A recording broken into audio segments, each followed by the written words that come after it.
because it happened. There's another example of this. Happened in Japan, for example. So this is somebody reporting from Japan. A Japanese woman and her elderly mother have been stabbed in the face. This was July 26th. I don't know if they've actually reported the nationality of the person, but they were stabbed in the face, it says, and neck in her own home, or in their own home, if they live together, by a foreigner in Saga Prefecture. And it's notable in this instance, obviously I've never been to Japan, so I can't speak on it, but this is shocking because Saga Prefecture is known for having one of the lowest levels of foreigners in Japan.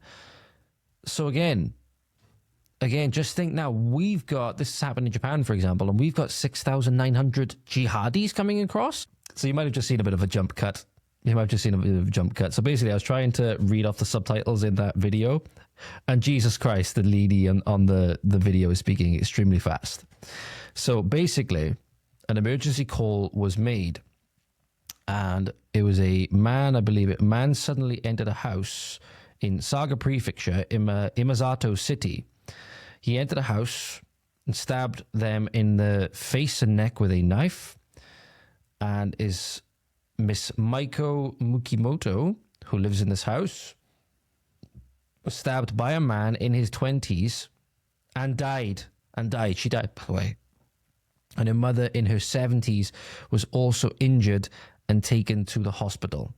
The man is a foreigner with short black hair and is fleeing from a house with a knife-like object police have set up, and the police go into the reporting that.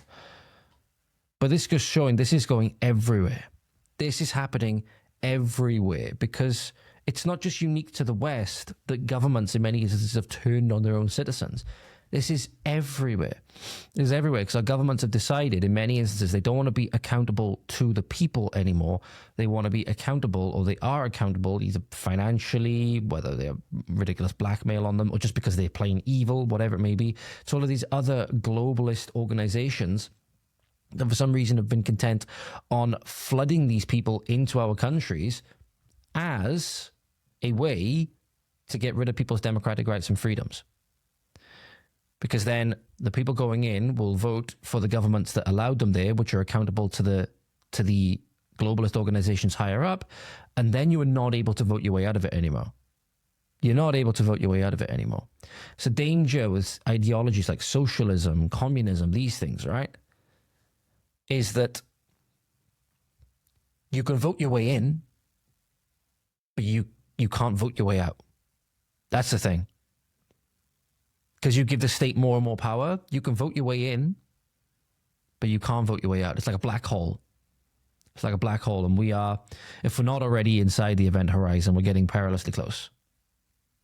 We're getting perilously close. That is with a black hole, obviously there's no way to escape anyway, because obviously not even light can escape. But then it's not going to be anything short of getting out of it other than anything short of a revolution, really. So we shall see. And again, people coming here, ladies and gentlemen, these are people that are coming here legally in their numbers way too high for way too long.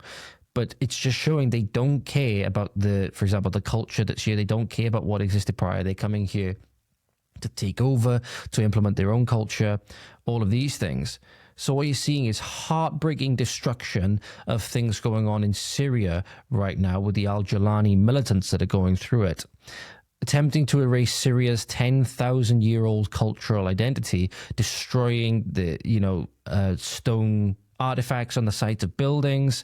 We see them doing it in our country as well. We see foreigners ripping down crosses off of churches, right? I showed you a video of that a little while ago. See them putting their flags on our buildings, right? Literally colonizing, and our governments, our councils are only too keen to do it. So one in Aberystwyth and one in Swansea recently put a Palestine flag up. Should never, ever, ever be happening. Should never, ever, ever be happening. There's very few cases where there should be a foreign flag on political or buildings of landmark, those kinds of like castles or whatever it might be, right? Council offices, political offices, those kinds of things. very, very few reasons why. Maybe you've got a delegation coming over and you do display the flag of the nation that's coming over alongside your own, but you never put it up in place of your own. Put it up in place of your own. That's showing either your ties and your commitments are elsewhere from the nation that you come from and you are supposed to represent, or you've been taken over. Only one of the two. So again, this is what's going on in Syria right now. It's absolutely heartbreaking because these areas of the world are often very culturally rich. They're very culturally rich and they have a very, very rich heritage. A lot of these areas from this area of the world do. You know, you look at, again, I know people don't like it, but you look at the area that's the modern day state of Israel, you see the architecture, you see the, you know, the old streets and stuff like that. You go into the, I believe it's the old city and stuff like that, the Western Wall, right?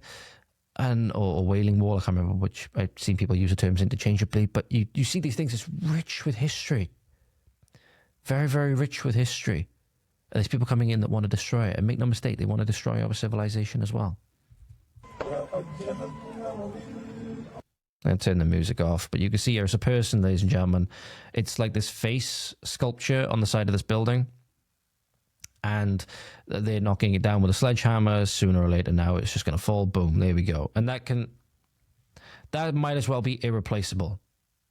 These things here might as well be irreplaceable. You can see how much like the time and weather and stuff has already eroded them. But this is awful. This is truly, truly awful. And we enabled this. We enabled this, mind you, not necessarily us as a people, but our government with our tax money in our name enabled this, enabled the slaughter of the Druze people, right, in Syria, enabled the slaughter of other minorities in Syria. In the name of what? In the name of what? It's okay when these people do it, obviously. If we were to go there and do this, oh God, you know, we have foreign artifacts in our museums, right? This is the reason why. This is the reason why, in many instances. So we return the artifacts to these places, you'll never see them again and they'll be destroyed. They'll be destroyed. So in many instances, yeah, it is better off if we keep them. At least we take care of them. It's another reason why, again, more pragmatically than anything else, because I responded to a comment somebody left the other day, regards to the theology of dispensationalism and it seems to me that a lot of Christians, for example, are making idols out of the secular government of Israel and stuff like that. But again, why Israel, for all the flack that it receives, it's, you know, protected the Church of the Holy Sepulchre, for example, from harm, or at least it hasn't shown any signs of wanting to destroy it or anything like that, as it has been destroyed many times throughout history when other empires have come in and taken over. You know? So that's why I'm thankful in some ways pragmatically, and why I'm in favor of Israel existing pragmatically. So I think if you were to remove all of the Jews from Israel, not only that'd be a great atrocity, obviously on the scale of how many people would be affected, and very, very reminiscent of what happened throughout history as well. But you'd lose all of the, you know, the artifacts of the faith that has defined this nation in many ways, due to the faith being spread all across the world. From history, and that would be a truly, truly awful thing to have happen. You know, it was like if you were to hand it over to the most radical Muslims, if you hand it over to these people that are occupying Syria at the moment, these militants that are occupying Syria, you'd have no Church of the Holy Sepulchre. Don't think. You have no, Wailing Wall or Western Wall. You have none of this. They tear it all down. Pretty much all these people, these types of groups are good at, really. But we subsidize this. We subsidize this terror. So you should be angry because this was done in your name with your money. And you didn't have a say in it. The slaughter and the genocide that's going on in Syria at the moment for the Druze and for other minorities and stuff like that is directly funded by us in our name without our consent. So tell me how we are a free country with a government by the people, for the people. Again, I think that's quite a hard case to make. And the media reporting on things. So this was a headline from Mail Online. where again, whether it's because we've taken in this political orthodoxy think, if you will, breaking news came out of Croatia, I believe it was. This was published yesterday. The article itself was published on July 25th in Mail Online. There was very, very sadly, a 28-year-old woman was gang raped by what the media, in this instance, the Mail Online, reported as 3 Brits, and was bitten all over her body during a 2-hour ordeal in a Croatian beach hotel. This is a horrendous, horrendous crime. Right? Truly, truly horrendous crime. Not only being gang raped and sexually tortured for 2 hours, but bitten all over her body. Makes you think, what animals would fucking do this? Right? What Jeff, Jack, and George, let's just go with that. What Jeff, Jack, and George would do this, right? No. The names of the Brits are Ami Arifi, Gezim Safar, and Sohib Shakibi. So, yeah. Ami Arifi, 29, Gezim Zafar, I don't even know that's how you say it, 28, and Sohib Shakibi, 24, appeared before an investigating judge on Thursday. The men have been remanded in custody pending further investigations into the incident, which happened on Tuesday, which would have been... So if we go to 25th... Where's my calendar? There we go. So the 25th... So this incident would have happened on the 22nd. So this would have happened on the 22nd, so just under a week ago. The 28-year-old woman, who is a local, was a victim of a planned attack, and the men, who are all from London, face up to 10 years. First off, how are they getting 10 years for this if they get convicted? Why are they not getting life or hung from the fucking end of a rope? Glad to see that the suspect's offer of 30,000 euros bail was not accepted. But 10 years for this disgusting, heinous crime? In a country they probably had no business ever being in. But of course, because they're just from London, you know, that means that they're Brits. That means that they're the exact same as you and me. I'm sorry, they're not. I'm sorry, they're not. 3 British men by the name of Ami Arifi, Gezim Zafar, and Sohib Shahibi. But this is more of a problem with the media. There's more of a problem with the media. We've become so, via this very, very targeted PSYOP media operation, to think that there's no such thing as national identity, to think there's no such thing as your identity as a people, right? To think that everyone can be just as Welsh as you and me, or just as Irish as the next person, just as Scottish as the next person, just as English as the next person. The dilution and the elimination of the ethnic identity rooted in the ancestry and DNA is literally the fabric of who you are as an English, Welsh, Scottish, Irish person, right? That doesn't exist, that anybody can be that. Anybody can be that, either just by virtue of where they're born or whatever. Doesn't matter where their ancestry will lead them to, right? Yet if you were to suggest that we then do the same for African populations or Middle Eastern populations and all of these places, or like South Asian populations, you'd be laughed at. You'd be called racist. You'd be called, how dare you? It would be said that you'd be committing genocide.